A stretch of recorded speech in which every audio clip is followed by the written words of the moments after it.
Atenção, Brasil! Você viu a última pesquisa? Quase ninguém esperava por isso.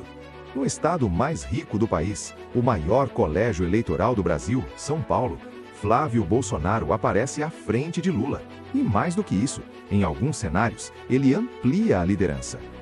Mas como isso aconteceu? Como o filho de Jair Bolsonaro conseguiu chegar tão perto e até ultrapassar Lula, justamente no estado que pode decidir a eleição de 2026? Existe uma estratégia silenciosa acontecendo nos bastidores. Uma movimentação que pouca gente percebeu, mas que pode mudar completamente o cenário político nacional. E quando a gente compara os números de hoje com os números de 2022, a surpresa é ainda maior. Porque Flávio Bolsonaro está, neste momento, em uma situação melhor em São Paulo do que o próprio Jair Bolsonaro estava no mesmo período antes da última eleição. A pesquisa Atlas, divulgada pelo Estadão, trouxe um resultado que caiu como uma bomba.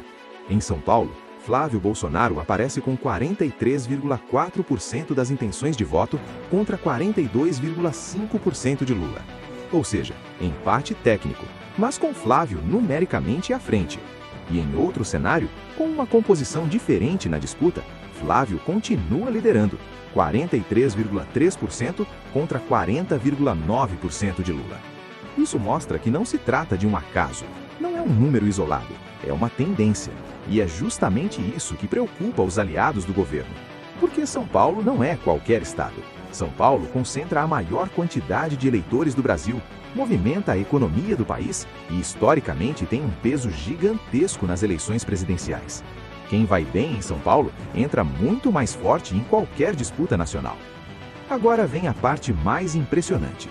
Em 2022, Jair Bolsonaro venceu Lula em São Paulo no segundo turno com mais de 55% dos votos. Mas antes da eleição, as pesquisas mostravam Lula à frente ou, no máximo, um empate. Durante boa parte de 2022, Lula aparecia liderando em São Paulo por alguns pontos. Em diversas pesquisas daquele período, Bolsonaro ainda corria atrás e tentava diminuir a diferença. Mesmo assim, no final, Bolsonaro virou o jogo e venceu o estado. No primeiro turno, Jair Bolsonaro teve quase 48% dos votos em São Paulo contra cerca de 41% de Lula. No segundo turno, a diferença aumentou ainda mais. Bolsonaro chegou a mais de 55%, enquanto Lula ficou abaixo de 45%. E é exatamente aí que a situação de Flávio chama a atenção. Porque, diferente do que aconteceu com Jair em 2022, Flávio já aparece hoje com um empate técnico, ou até à frente de Lula em São Paulo, mesmo faltando muito tempo para a eleição. Ou seja, ele larga de uma posição mais favorável do que a do próprio pai. E isso levanta uma pergunta inevitável. Será que estamos vendo o começo de uma mudança ainda maior? Existe outro fator importante que ajuda a explicar essa vantagem. São Paulo é o estado mais rico da federação.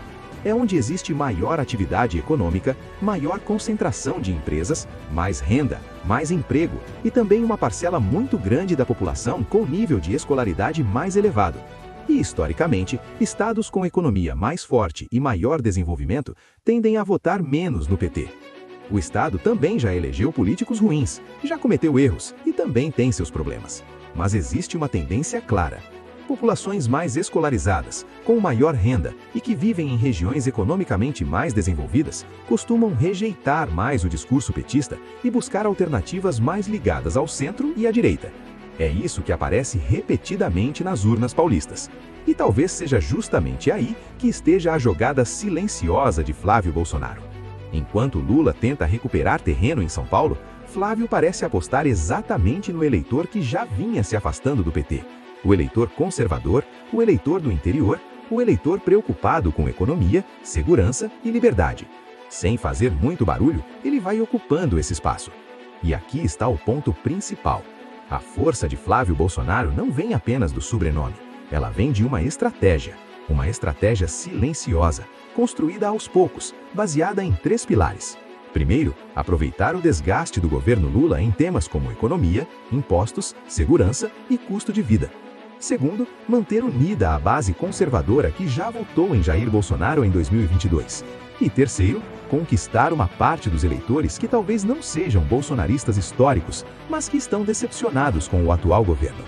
É por isso que os números em São Paulo chamam tanta atenção. Porque eles mostram que Flávio não está apenas herdando votos, ele está conseguindo ampliar espaço. E se ele continuar crescendo justamente no maior estado do Brasil, no estado mais rico e mais importante da federação, a disputa de 2026 pode ser muito mais apertada do que muita gente imaginava. O que parecia impossível há pouco tempo, agora começa a parecer cada vez mais real. E talvez a maior pergunta de todas seja esta: será que São Paulo está mostrando, antes do resto do Brasil, para onde a eleição está caminhando? Se isso acontecer, a chamada jogada silenciosa de Flávio Bolsonaro pode acabar se transformando na maior virada política dos próximos anos. E você, acredita que Flávio Bolsonaro realmente está em uma posição mais forte do que Jair Bolsonaro tinha em 2022? São Paulo pode decidir a eleição outra vez? Deixe sua opinião aqui nos comentários. Se você gostou desse vídeo, deixe o like, se inscreva no canal e compartilhe, porque muita gente ainda não percebeu o que pode estar acontecendo nos bastidores da política brasileira.